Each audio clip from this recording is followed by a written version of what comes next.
మన రాష్ట్రానికి చెందిన మంత్రి పదవుల్లో ముఖ్యంగా బీజేపీ కార్యకర్తగా ఉండి బీజేపీ ఎంపీగా స్థానం దక్కడంతో పాటు ఎంపీగా ఘన విజయం సాధించిన శ్రీనివాస్ వర్మకు కేంద్ర మధ్యవర్గంలో తోడు దక్కడంతో పశ్చిమ గోదావరి జిల్లా వాసులు హర్షాతిరేకాలు వ్యక్తం చేస్తారు. ముఖ్యంగా మన రాష్ట్రానికి సంబంధించి భారీ పరిశ్రమలు ఉక్కు శాఖ సహాయ మంత్రిగా అతనికి శ్రీనివాస్ వర్మ కేటాయించడం రాష్ట్రానికి ఒక కలిసి వచ్చే అంశంగా చెప్పుకోవచ్చు. ఎందుకంటే ఇప్పటికే రాష్ట్ర విభజన తర్వాత సరైన రాష్ట్రం అభివృద్ధి చెందకుండా ఉంది. పరిశ్రమలు కూడా సరిగా రాలేదు. గత 5 సంవత్సరాల్లో వైసీపీ పరిపాలన పూర్తిగా చాలా లోపభూయిష్టంగా మారిన పరిస్థితుల్లో యువతకు ఉపాధి కలిగించాలి, రాష్ట్రం అభివృద్ధి చెందాలంటే పరిశ్రమలు రావాలి.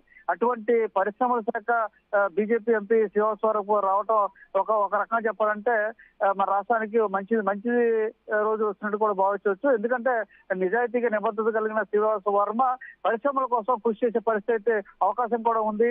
ఎందుకంటే రాష్ట్ర అభివృద్ధిలో పారిశ్రామిక రంగం కీలకంగా ఉండాల్సిన పరిస్థితి అయితే ఉంది. అందువల్ల ఖచ్చితంగా ఉక్కు, అదే రకంగా విశాఖ ఉక్కు విషయం కూడా చూసుకున్నట్టయితే అదే రకంగా పరిశ్రమలు రెండు కూడా పూర్తి స్థాయిలో కేటాయించడం రాష్ట్రానికి అయితే సుపరిణామంగా కూడా భావించవచ్చు. ఎందుకంటే రాష్ట్ర అభివృద్ధిలో పరిశ్రమలు చాలా కీలకం. అందువల్ల శ్రీనివాస్ వర్మ కేంద్రంతో మాట్లాడి రాష్ట్రానికి పరిశ్రమలు తన వంతుగా ఎక్కువ పరిశ్రమలు తీసుకొచ్చినట్టయితే రాష్ట్ర అభివృద్ధిలో తన వంతు పాత్ర కూడా ఉంటుంది.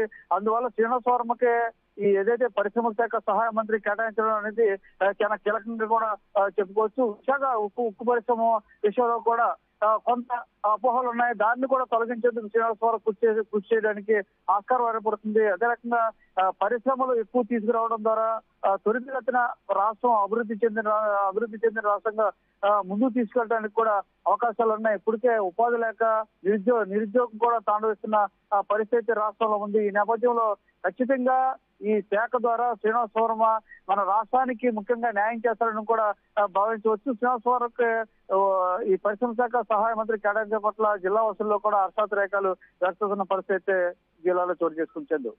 Right Rambabu, thank you.